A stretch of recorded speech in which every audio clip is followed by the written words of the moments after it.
son unos audios que son cerca de 25 minutos, donde se hablan de muchas cosas y de las más graves que se mencionan allí, pues es la financiación de 15.000 o el ingreso de 15.000 millones de pesos a la campaña de Gustavo Petro, esto en la costa.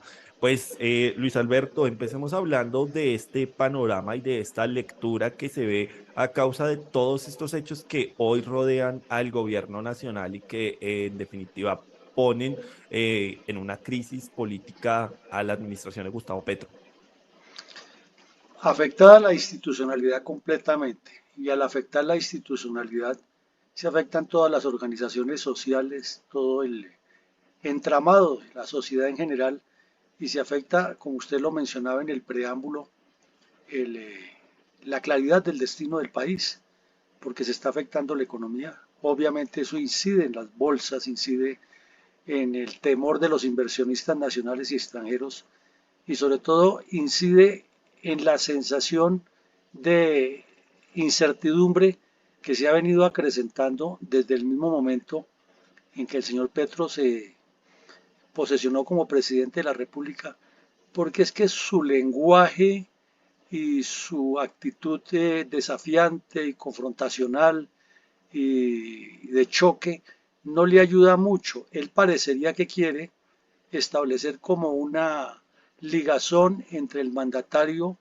y la población a quien le vende la idea de que hay una lucha entre ricos y pobres y pues realmente el pueblo colombiano lo que quiere es trabajar y vivir tranquilo y salirse de esa polarización porque es que ya llevamos mucho tiempo y la pandemia terminó de complicarla y ya hay un agotamiento. Entonces él se quedó anclado en el pasado y los problemas que le han generado sus familiares como el hijo, su hermano, con la visita a los bandidos en la cárcel, de los narcos y los comentarios que se hacen de que la campaña de la señora vicepresidente fue financiada por el narcotráfico, las mismas revelaciones de Benedetti, son una sumatoria de hechos que ponen en duda su credibilidad eh, y que no le dan claridad al país. Señor Villamarín, muy buenos días.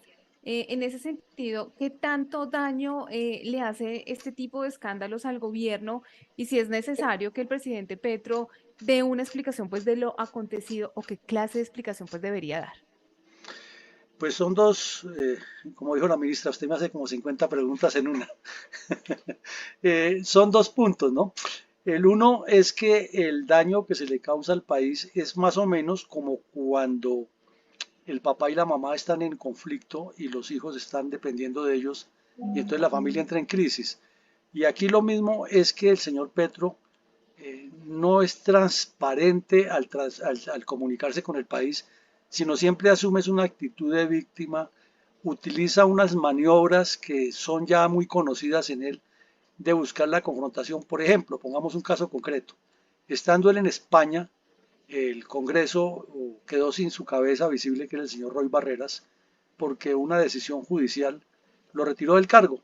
Entonces él sabía que ese era hasta el momento era la mayor derrota política que ha tenido y entonces inmediatamente armó una pelea con el fiscal, que el fiscal también eh, se presta porque él está buscando su campaña presidencial. Entonces vemos que son los altos funcionarios del Estado en procura de ocupar cargos y de sacar ventajas políticas los que ponen ascuas.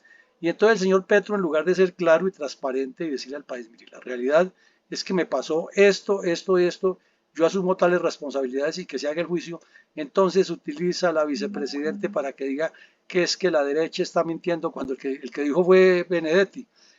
Utiliza al ministro Prada que le ponga una denuncia penal al señor Benedetti, utiliza al señor Velasco para que salga como si fuera el Serpa de Samper, ahora es el Velasco de Petro, a decir, a negar lo que no tiene forma de negar.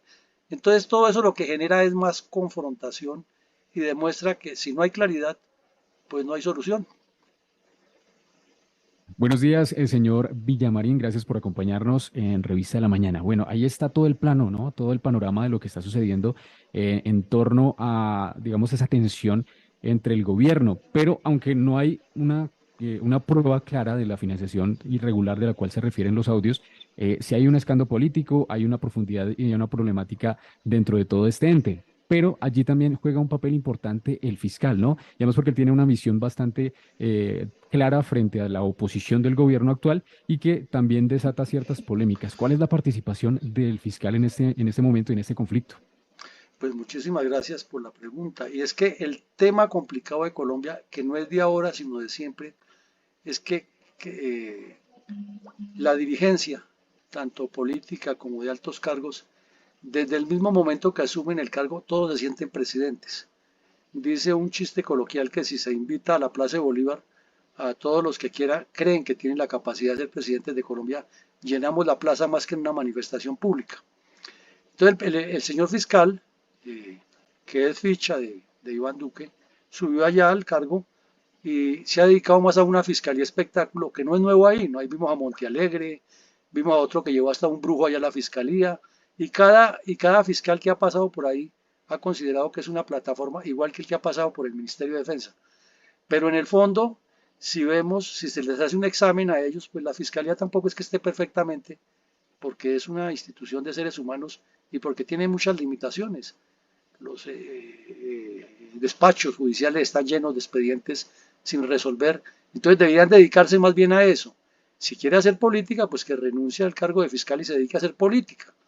Eh, y por el otro lado, el señor Petro también, que justifique el sueldo que se gana, que es demasiado elevado, y no se dedique a pelear, porque es que los colombianos no le eligieron para que pelee con los demás funcionarios. Y los colombianos actualmente que no votamos por él o que no estuvimos de acuerdo con su propuesta, pues también lo que queremos es que gobierne para un país y no para generar una lucha de clases, que eso está desueto y además no conduce a nada. Sí, señor Villamarín, cuando hubo esta remesón ministerial y se designaron nuevos ministros para las diferentes carteras, se hablaba de una gobernabilidad por parte del presidente bastante clara. Sin embargo, bajo estos, eh, digamos, conflictos o hechos que siguen generando polémica, la gobernabilidad del presidente Petro se ve permeada. Sí, es que usted toca el punto claro. Él podría tener gobernabilidad porque afortunadamente cuenta con la lealtad de las fuerzas militares y de policía que lo pueden sostener y porque hay instituciones que con todos sus defectos y virtudes funcionan, ¿no? La Contraloría, la Defensoría del Pueblo, la Procuraduría y la misma Fiscalía pues tiene su parte en la que funciona y la estructura de los ministerios. Eso le da gobernabilidad. Lo que no ha demostrado es gobernanza, que ya la gobernanza es interactuar con las redes humanas, con las organizaciones sociales, con la participación comunitaria, pero no es de esa manera populista que él lo hace y a la topa tolondra, sino que eso debe ser planeado estratégicamente y sobre todo sincronizado con los demás grupos políticos. Y le pongo un ejemplo. Si él va y dice en una vereda, como lo ha dicho, es que a partir de la fecha yo voy a querer que ustedes manejen la telefonía celular y el Internet, pues hombre, la idea es magnífica, ¿no? De darle empleo a todas las personas, pero primero capacítelos, primero forme la empresa con la que tiene toda la infraestructura y puede entrar a ocupar los segmentos satelitales y tiene todos los contactos internacionales y eso vale dinero, porque los grandes inversores no van a soltar eso así nomás, ni mucho menos a sectorizarlo. Lo mismo dice que a partir de la fecha, para que no haya corrupción, que se va a manejar los programas de alimentación escolar con las comunidades, nos parece que la idea no es mala, eso es descentralizar y en teoría es democracia, pero conociendo los desórdenes que hay en Colombia y la corruptela que se maneja en los municipios, entonces si antes se robaban la plata cuando la centralizaba un municipio, imagínense el atomizarla de esa manera, mejor dicho, se podría decir que esa plata es tan buena que alcanza hasta para darle un refrigerio a la semana a los niños. Entonces, nos parece que eso, sin ninguna organización, esas acciones populistas lo único que buscan es generar un choque y un caos y que no atinan a la gobernanza, porque ustedes son estudiantes, son personas del nivel universitario y ven que en la universidad todo el tiempo en la vida moderna es planificación, objetivos, etapas, métodos, y en todas las carreras se está trabajando así. Entonces va en contravía que si en el ámbito académico estamos pensando en eso, como en la administración de nuestros recursos se está pensando en la improvisación y la politiquería. Entonces son cosas de analizar y de mirarlas con calma, pero si hay que hacerlas, que se hagan bien hechas. A propósito de lo que usted menciona, señor Villamarín, de la improvisación, entonces podríamos decir que se denota una pizca de improvisación del gobierno, como por ejemplo tener pues una persona tan joven con tanto poder en la Casa de Nariño. El presidente tampoco pues ha cumplido un año en el poder y ya ha cambiado varios de sus ministros. También el tema de irse con la prensa, contra la prensa, su trino en Twitter también sobre los niños desaparecidos en el Guaviare. Bueno, varios temas que han sido insostenibles. ¿Con esto se denota esa pizca de improvisación del gobierno? Pues mire, yo diría que no es una pizca, sino es una gran improvisación, porque además el error de quienes lo eligieron es no mirar los antecedentes, es que no tener memoria política o sufrir de amnesia política, dicho de otra manera, es grave. Recordemos que en Bogotá hizo lo mismo. De un día para otro dijo, se suspenden los contratos con la recolección de las basuras y a partir de la fecha las comienzan a recoger las volquetas del distrito y armó semejante caos sanitario. Luego dijo que no le gustaba comprarle a no sé quién las máquinas y que iba a traer unas máquinas de Estados Unidos y ahí se quedaron. Luego lo de las máquinas tapahuecos. Recordemos también el escándalo de que la policía necesitaba más movilidad y compró unas patinetas que duraron como 8 días en la calle y no volvieron a servir y terminaron todas en un depósito, y lo mismo con unos radios de comunicación. Entonces no es nuevo que él actúe de esa manera improvisada, porque es que parece ser que el señor Petro tiene una imaginación muy creativa y entonces se imagina cosas y cree que los demás le funcionan al ritmo, y quienes hemos tenido la oportunidad alguna vez en la vida de conducir personal o personas, sabemos que eso requiere un trabajo metodológico, hay que montar todo un sistema, hacerlo efectivo y estar controlando, y no basta simplemente con dar la orden, sino que el 5% de que recibe un funcionario es por dar la orden y el 95% por controlarla, hacerla cumplir. Pero él va soltando y va soltando, y usted mencionó, claro, esta señora Sarabia que no tenía ninguna experiencia eh, para manejar la alta política e interactuar con los ministerios, pues obviamente va a terminar en conflictos. Y las personas que nombran en los ministerios, si no son idóneas y llegan a improvisar también, pues lo que va es multiplicando los problemas, y eso sí que facilita tanto la corrupción como los amiguismos, como las componendas. Infortunadamente así sucede y nadie tiene la carta astral para decir esta es la solución, pero lo más obvio es tener sensatez, organización y atemperarse. Señor Villamarín, hablemos de el futuro de las reformas sociales. En este momento se encuentra en trámite en el legislativo tres reformas sociales: la reforma a la salud, la reforma pensional y la reforma laboral. Pues también bajo este nido de escándalos que se han generado también para el gobierno nacional, ¿cómo ve usted el futuro de estas reformas?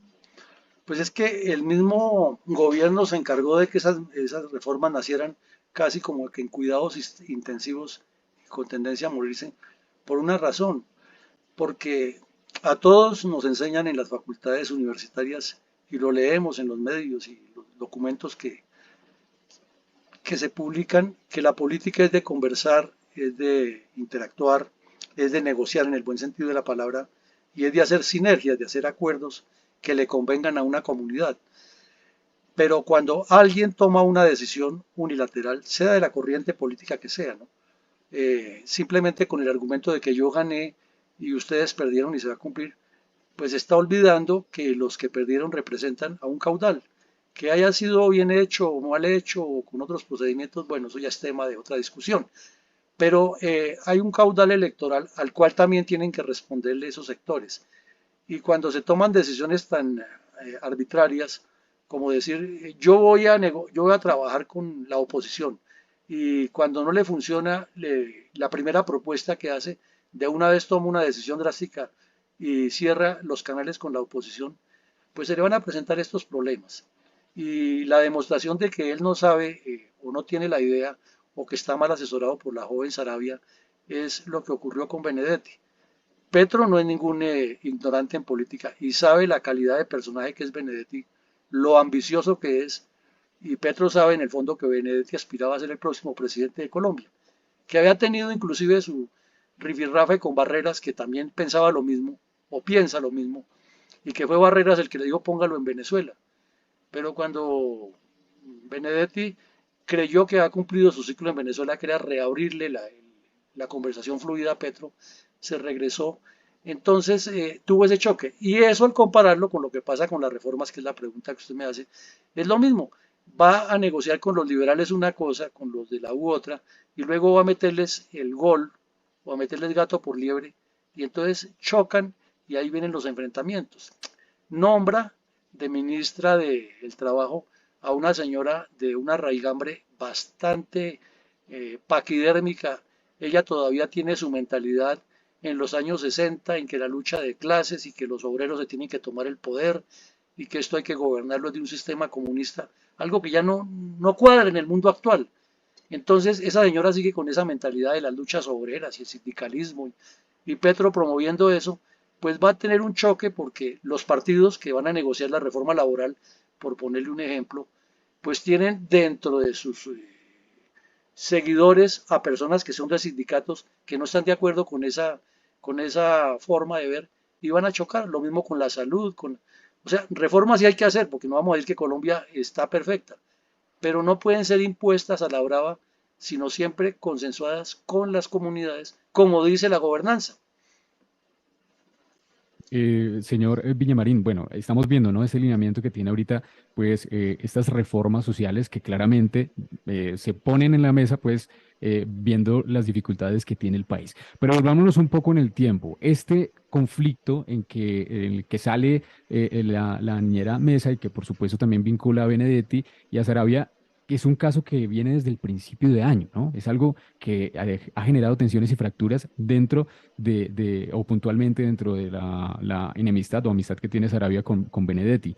Pero eso es algo que, como lo digo, viene desde el comienzo de año. ¿Por qué en este momento se visibiliza, ¿no? ¿Por qué se muestra ante el público? ¿Y cuál, vuelvo y le pregunto, sería el papel de la fiscalía y claramente del fiscal Francisco Barbosa, sabiendo que dentro de muchas interrogantes está también eso, ¿no? ¿Fue ilegal o legal estas intercepciones? Pues es que desafortunadamente todo esto lo convierten en un novelón, ¿no? Por ahí vimos ayer en los medios a un abogado diciendo que el fiscal sí sabía que se estaba haciendo una investigación allá. Entonces, pues, para definir el papel del fiscal, como lo insisto, es cumplir con su función de buscar a todos los delitos o conductas punibles que hay, la forma de judicializarlas y de acusarlas y de presentarlas ante los jueces de conocimiento. O lo contrario, establecer que no hay méritos y sacar de procesos para aliviarle a la justicia tanta carga judicial. Pero es que el fiscal tampoco está dedicado a eso porque él vio la oportunidad de hacer publicidad. Nos pareció como muy exagerada la forma como la señora Mancera, que es la vicefiscal general de la Nación, una gran jurista, a quien conozco inclusive personalmente, salió diciendo o anunciando por qué iba a investigar a Laura Sarabia. Y parecía más un discurso emocional que una decisión jurídica. Entonces, eso le quita seriedad. Y ella pues seguramente está cumpliendo lo que el fiscal le dice. Y el fiscal también en cada declaración es que Petro es tal por cual, que no sé qué. Nos parece que eso no es. Ya Petro se equivocó, ya las cortes dijeron que eso no es así. Listo, párelo ahí. Y no siga diciendo que es que Petro no sirve. Y Petro tampoco puede ponerse a volver a repetir que él es el jefe del fiscal, porque es que les estamos pagando un sueldo elevado a los dos. Es que es mucho el dinero que se gana. Pero bueno, yendo al tema del problema que usted me dice de la señora Sarabia con el señor Benedetti y por qué se destapó esto, es porque la señora Sarabia, como no tiene experiencia, se equivocó que estaba frente a un peso pesado de la politiquería y de ese manejo poco claro con que se hacen las altas instancias del Estado, las decisiones. Y él, es que él quiere ser presidente. O sea, Benedetti todavía sueña con ser presidente Claro, con todo esto que dijo, quién es él como persona, seguramente le afecta mucho su oportunidad, pero él internamente cree que tiene las condiciones. Entonces, haberlo desconocido, haberlo opacado y decirle como a un funcionario de segunda, es que lo vamos a traer de la Embajada de Venezuela para que usted sea el que mejore esta situación en las próximas elecciones y lo pongan a esperar y él acostumbrado a que lo atienden de primero y con el ego por las nubes. Entonces fue cuestión de egos lo que destapó un problema. Ahora, lo que sí no es claro, y es lo que estamos pidiendo los colombianos y queremos, es que el señor le cuente al país la realidad de cuál era la relación que él tenía con la señora de los viajes, porque parece que no era tan niñera como solamente la pintan, sino que se movían muchas más cosas, pero eso ya son especulaciones, ¿no? Señor Villamarín, también vemos la decepción de las personas que lo respaldaron y ahora lo están criticando. ¿Qué tanto puede desestabilizarse el poder político del presidente Petro? Pues su imagen ha caído muchísimo, ¿no? Que un presidente en menos de un año tenga el 30% o el 28% o el 31% indica que no ha podido lograr lo que ha dicho. Y pues él en cuanto a su populismo tampoco ha logrado que las personas le crean. Pero es que además ese es el temperamento de los colombianos, ¿no? Nosotros somos como muy emotivos. Si aparece mañana, por decir algo, la doctora Paloma Valencia, por poner un ejemplo, se emociona el país, dice que va a ser la primera mujer presidente y que no sé qué, y sube como burbuja. Y si llegara el caso que llega a gobernar ella, o la doctora Clara López, o la doctora Claudia López, cualquiera de ellas, cualquier mujer, la efervescencia es porque llega una mujer. Estoy seguro que al mes, con la forma de ser los colombianos, ya le estamos cuestionando todo, le estamos criticando todo. Entonces eso también suma. Pero si el señor hace también todo lo posible y lo imposible para desprestigiarse como lo ha hecho, y sobre todo no poner la cara, como ustedes lo mencionaban al principio, y utilizar ese tipo de artimañas para mentir y pretender engañar a toda hora, la gente se siente y no le creen. Sí, pues ya aquí con esta conversación con Luis Alberto Villamarín, pues empezamos a reconocer, Gio, pues todas estas probabilidades y este panorama que podría atravesar el país. Esto en temas de gobernabilidad, en el avance de estas reformas sociales que están en trámite allí desde el legislativo y pues bueno, todo este panorama político que de alguna forma tendrá que empezar a tranquilizarse y a estabilizarse en el país. Señor Villamarín, muchas gracias por acompañarnos aquí en Revista de la Mañana. No, señor, con mucho gusto y siempre atento a sus invitaciones y un cordial saludo para toda la comunidad universitaria, porque no es frase de cajón. Ustedes son el futuro del país y en breve estarán al mando de todos estos resortes del Estado y tendrán que enfrentar estas y muchas dificultades porque somos un país complejo. Así es, muchas gracias.